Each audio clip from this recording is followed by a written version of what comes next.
Hello everyone. I'm going to do a quick review of day 4 for the 18 meter class at 2014 Perry.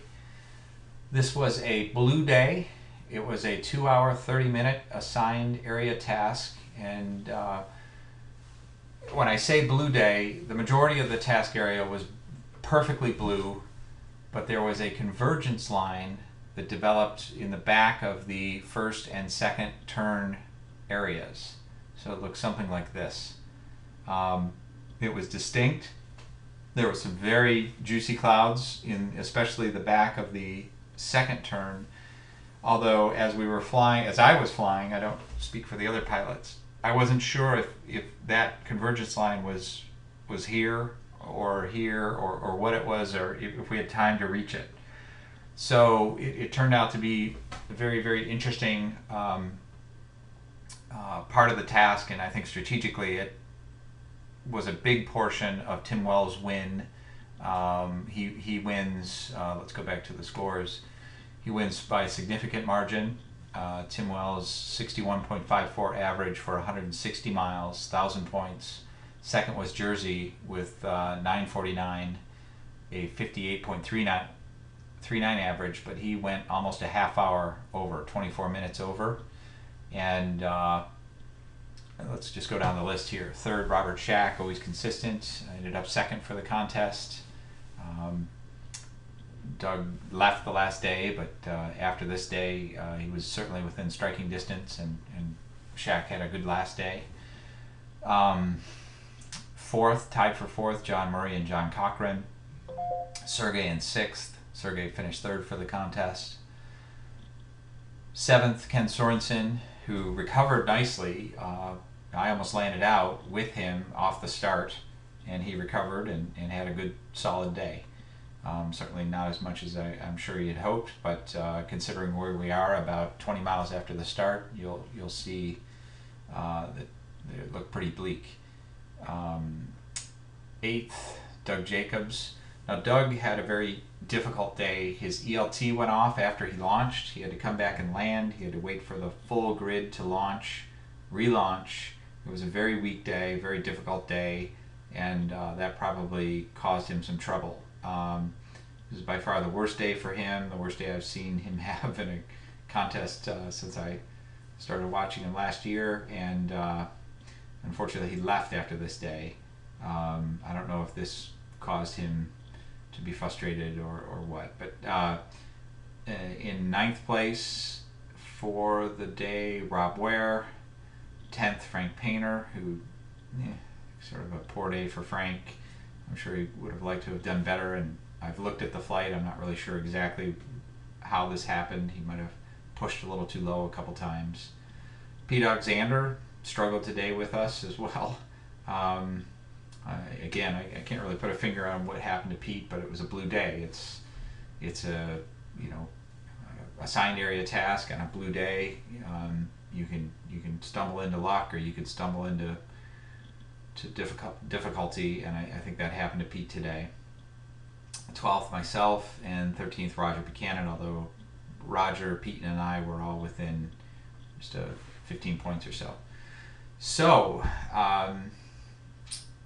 that said, you can see the task area here. Here's the first turn area, the second turn area with a 20-mile radius, the third, Saluda with a 15-mile radius, and then the start cylinder here, finish cylinder here. So let me zoom in a little bit. Let me just make sure I'm still recording. Yep. Let me zoom in and get ready for the replay.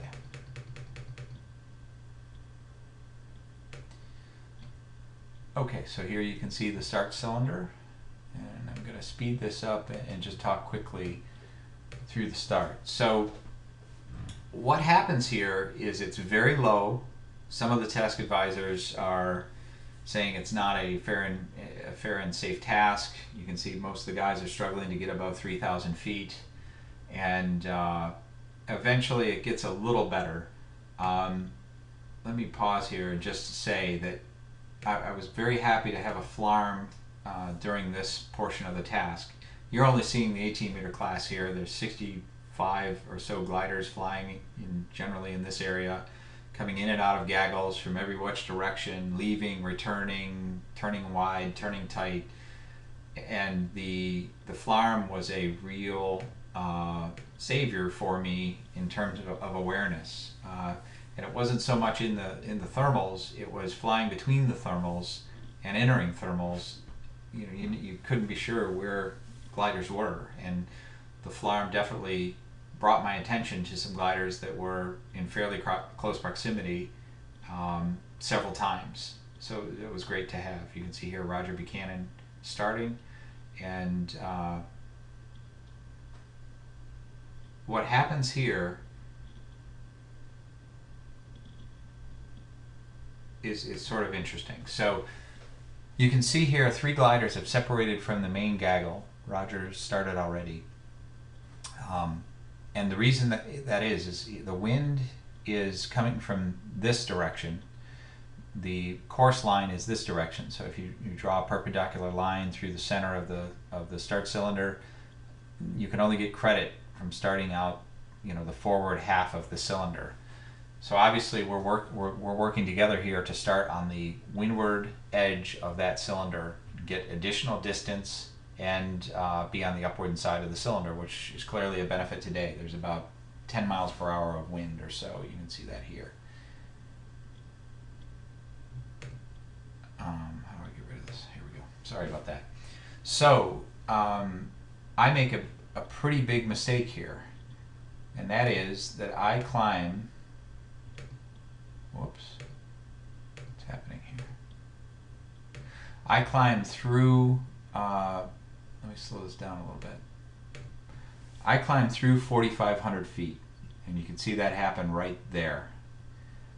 Ken does not. Ken's building in for the start, and you can see him leaving now to go in and start. And what I've done by crossing 4,500 feet is I would like to leave and start with Ken, and Shaq Roberts is underneath us. I think he's quite a ways beneath us, so he's not really a factor at this point. I can't, because Ken has stayed below 4,500 feet. He hasn't reset his 2-minute sub 4,500 feet US rules timer. I have, and I can't exit the start cylinder for another 2 minutes. And what I have to do here is I want to stay with him, so I follow him back. You can see him entering and leaving the start cylinder. I have to parallel him with a stopwatch counting down the 2 minutes, and then when that 2 minutes expires, I'm able to leave. But I lose that mile, and I also lose, I think I start at 4250, so I lose 200 feet on Ken, essentially. So not a great start strategy. I should have either gone back to the gaggle and started with them, which in hindsight would have been a much better move, or not made that mistake and not lost the 250 feet with Ken. So back to our start. So I'll zoom out a little bit so we can see Ken and we can see the gaggle. Here's the gaggle. Foxtrot Charlie returns to the gaggle, and Ken and I leave. Also worth noting is you can see Doug Jacobs is still in the ground at this point, hasn't relaunched, although he's probably fairly close at this point. And here's the winner of the day, Tim Wells, just in front of Ken and I, a mile or two. And essentially what happens here, you can see the gaggle, is Tim finds a good climb. Ken and I don't. We get stuck at 1,000 feet for 5 minutes. The gaggle catches us and goes over the top of us, and I almost land out. And I wasn't pleased with that decision. I'm actually thinking here that if I climb up, I can go back and restart, although it's too late in the day at this point to do that realistically. So after getting really low, Ken and I find something, get back up to 2,200 feet. And I think we go right back down to the deck again here, if I remember correctly. Yep. Down to 13, 14, 12, 11. This is, AGL, 850. So my gear's out. I'm essentially, I was flying in a separate thermal from Ken there and came over to his thermal and slowly dug out. But Ken was able to jump over underneath the gaggle and get into a, where's Ken? 3.3 knot average climb, where I'm not feeling comfortable with that, and I stay in my 1.5 knot climb and climb for 1,000 feet. And you can see the two fourth place pilots for the day, John Murray and John Cochran, much more efficient. Ken's connected here. Fortunately, I'm stuck behind. I leave eventually here, come to Ken's mark thermal, find a better climb rate, I think 3.1 knots, take that up for another 1,000 feet. But I've essentially lost significant loads of time here and distance on the lead guys who do the best job for the day. You can see Tim Wells is well down, almost into the second turn area at this point. Now, Doug Jacobs was on the ground a few minutes ago, and you can see he's already further up course than I am, which is quite embarrassing, but got to get used to that in this sport for sure. And then Jersey is flying by himself, and it essentially looks like he's going center of turn point to center of turn point, kind of blue flying stuff, and he finishes second for the day, amazingly outside the gaggle.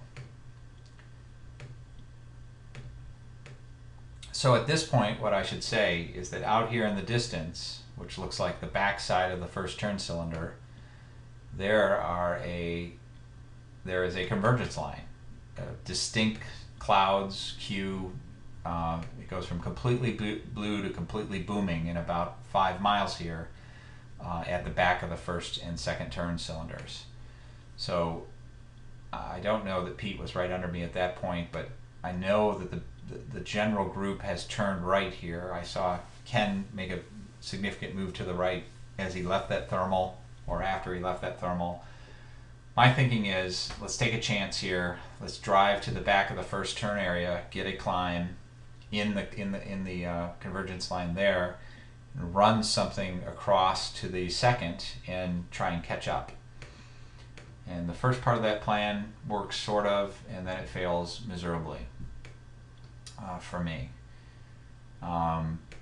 Just looking back, Pete Alexander, Jersey's on his way back from the middle of the first turn, and I'm working hard to get to the clouds that I see ahead, and I think I'm banking more. You can see the blue line essentially depicts the distance that I receive for the flight.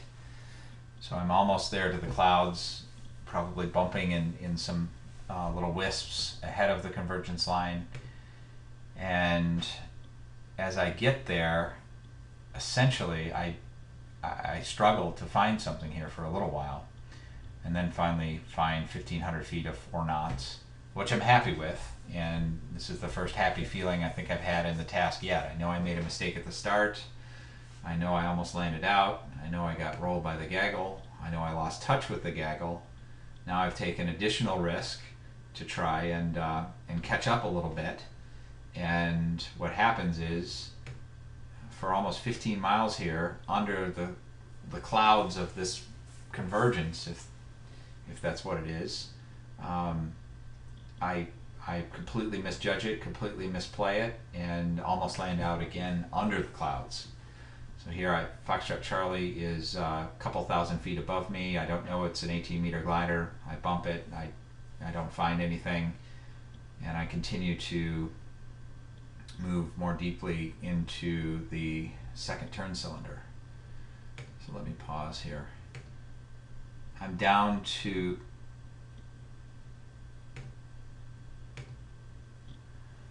sorry about that, guys. I hit the stop button, so I had to reset everything there. So I have managed to fall down here to 2,000 feet again. The clouds that I'm under are basically scraggly. There's no hard bottoms to really work. They're broken clouds.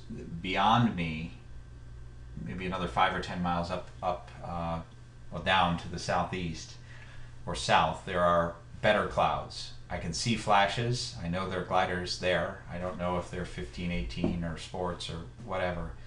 I want to get there, but I'm starting to run out of time. My average speed has been so poor to this point that it looks like 36 miles an hour, that I don't have enough time to get to these clouds at this point and make it to the top of the next cylinder, or just touching the third cylinder, and get back to Perry in time. So I'm running out of time essentially, and it was very difficult for me to make this decision. You can see me zigzag back and forth.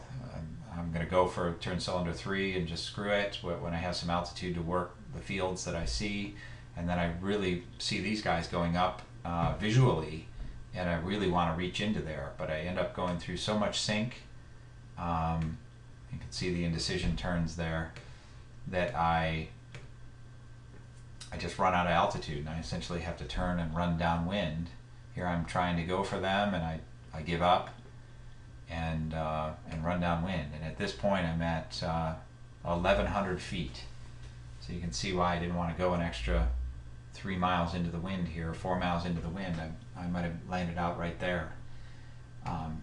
So I'm really frustrated at this point, and sort of in give up mode, in land out mode. Looks like I found 2.4 knots there for a little bit, buy me a little bit of time, but there was a lot of sink, and I'm right back down to, where is it, AGL, 1,000 feet again, and I think I get lower than that. So here I am, 961. I have a field picked out. There's some good fields here, which I think is part of the reason I turned right and ran downwind. And here I go. I get lucky and I find myself almost 4 knots for 1,900 feet. And this is, what's interesting is I'm now down, here I am here. I'm out of the clouds now, and I'm basically in the puffy clouds south, north of the convergence line. So this convergence line, I must have just not gone deep enough into it, although I did find a 4-knot climb here. I must have needed to go further up into the firmer clouds, and for some reason at that altitude I just wasn't able to connect anything. As soon as I turned to go south out of it, or sorry, north out of it, towards the third turn cylinder, I started to find lift much more easily. So here I am back up at 3,000, and I think I'm getting some great LD here. I wasn't even, I was gaining altitude, it looks like. So I'm finding an energy line, and you'll notice the wind is this direction, but I'm finding an energy line in sort of a northwesterly direction, which I thought was pretty curious, and I did a number of these things. So let me go back a little bit and just follow that run. Now I've got to walk you through the whole thermal now. Apologize again.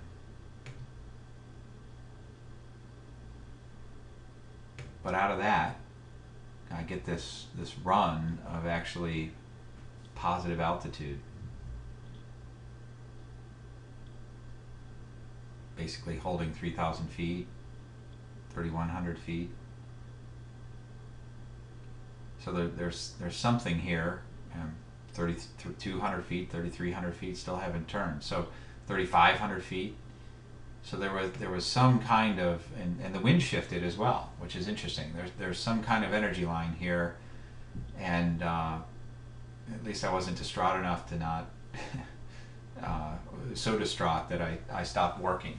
So I managed to dig myself out of this, and the average speed is still pathetically low, 10 miles an hour less than most of the others, and certainly the lowest of the day.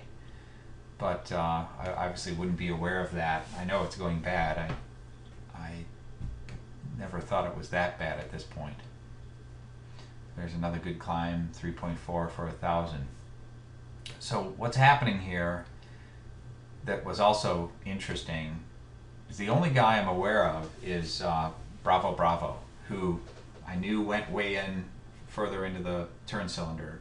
He's on FlarmNet, so my Flarm displayed a BB instead of just a glider, which is really fun. I know everybody thinks that there's Flarm leeching and all that sort of stuff, and I disagree. I just think it's fun and enjoyable to be able to see how other people are doing, and maybe that's impure, but I'll describe my feelings in the cockpit rather than my feelings right now.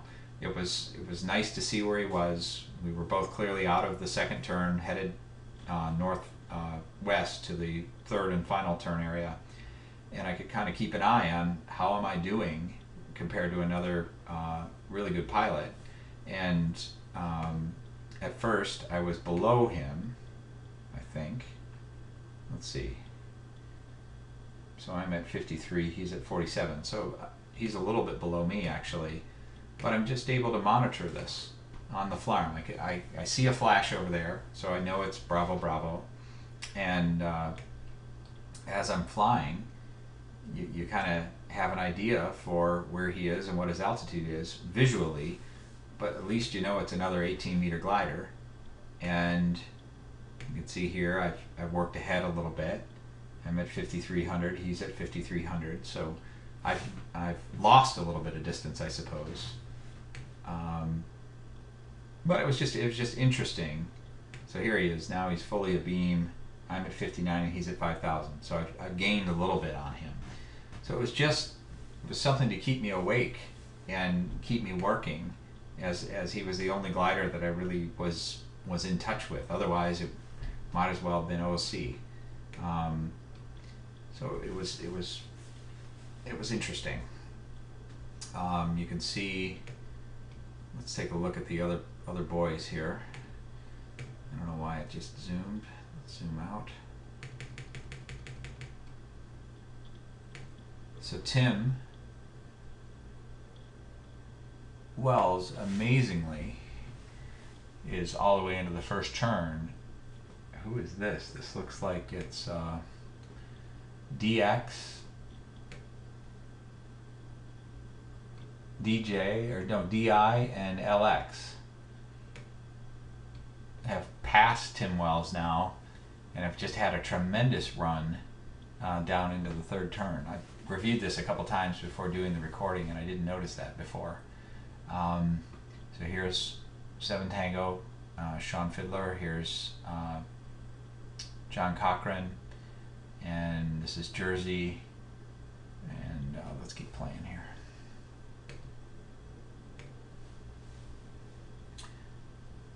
So John and I happen to have about the same LD through this glide, although I got a 34-mile glide.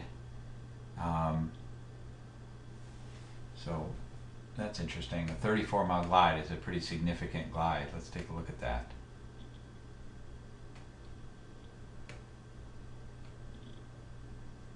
So yeah, here's the last turn, and I'm still running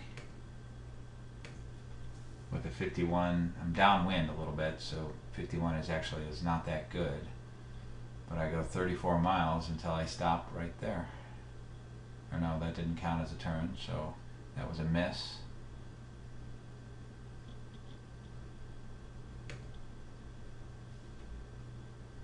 And that counts as another miss.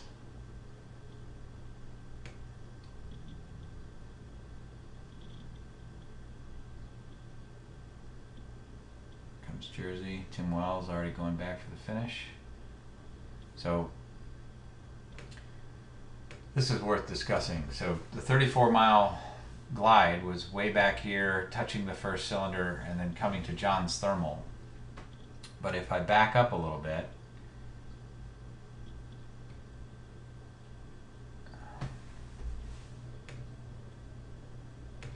okay, so I backed it up a little bit, and what I wanted to show here is I could see Bravo Bravo. I knew he was in my class. I've gained a lot here. I'm 1,400 feet above him or so. You know, I can see him there, and we're just about to reach the third turn. We don't have enough altitude to make it to the finish, and it's blue, and it's, you know, there's a significant level of doubt, at least in my mind at this point. It's going to be difficult to find a climb. The wind direction is 187 at 10 knots or 10 miles per hour. And I make a bad strategic decision here, which costs me essentially 1,300 feet of altitude lead at this point. So Bravo Bravo stops and pulls in a climb, and it's readily apparent to me that it's a good climb. It's only showing an average vary of 1.2 at this point, but he must reset. So there he resets and he turns to the right now, and now he's got 3.3 knots, and that might have been it. Maybe the first turns didn't look visually enough for me. He reset his turn here and gets a 3.3 knot climb for 2,700 feet. And the significance of that is that he's doing it, he's making his turn and he's climbing before the upwind leg, where I decide, hey, that's great. I'll just go down here and touch this climb. I'm 1,300 feet above him or so. It looked significant. And I should be able to come in at the same altitude, and then he has to leave and come back, and I can leave for the finish, and I will essentially have gained on him. But it doesn't turn out that way. I come in and touch, and now John's past my altitude significantly, and I have to I do a search here before his, I know the wind is from the south, so I know I'm not in the same climb there, but I try it anyway. Anyway, by the time I get centered here, I get 2.5 knots for 1,000 feet. He's above 5,000 feet, and he's drifted significantly downwind towards the turn, which turns out to be, I guess, a net equal here. Well, no, it's a 1,300 foot gain because I was 1,300 feet above him, and there he turns around, and you can see catches all the way back up. So I thought long and hard about this after this task, and probably was thinking about it in the glider right now, that I made a lot of mistakes, just basic tactical mistakes during this task. When I left also, I knew that he was going to pip it and come back, and I knew he was a lot higher than me. I decided I'm not going to drift downwind in this climb anymore, and I'm going to go for it. And I think I left 200 feet above final glide, and I found some good air and made it, but for a while I was going quite slowly. I'm only indicating 70 knots here into a 10 mile per hour wind. And John Murray and Rob Ware essentially are coming in on their normal MC speeds and catch right up, and we finish abreast. So that 1,300 feet that I gained on the final glide, on the second leg into the third turn cylinder, was negated. Not only that, but John was able to get a little bit more distance into the third turn. I'm not sure that matters because I think we were all well over time. So let's look at the score sheet again. John was only 4 minutes over time, so he was able to use that extra distance into the turn, conceivably, to get a little bit higher average speed. And fourth for the day, only 100 points lost on the winner, Tim Wells. So overall, John had a very good flight. Tim Wells clearly had a phenomenal flight, and I think that mine was sort of a lesson in poor flying and mistakes and taking risks and not having them work out. I think, frankly, I'm lucky to have gotten, what did I get? 762 points, or 75% of Tim's score. And I ended up with an average speed of 47, which, as you saw, I had an average speed of 39 or so in the middle of the second turn. Not very good. So anyway, don't want to ramble on here too long, but I think that was a interesting task to watch. I probably should have followed it from the perspective of Tim Wells or perhaps Jersey or one of the other pilots, but I don't have their perception of what they're thinking, and I think that adds some color to the description of the task. So I hope you enjoyed it. I'll be doing day 3 soon, and take care and see you out there soon. Bye.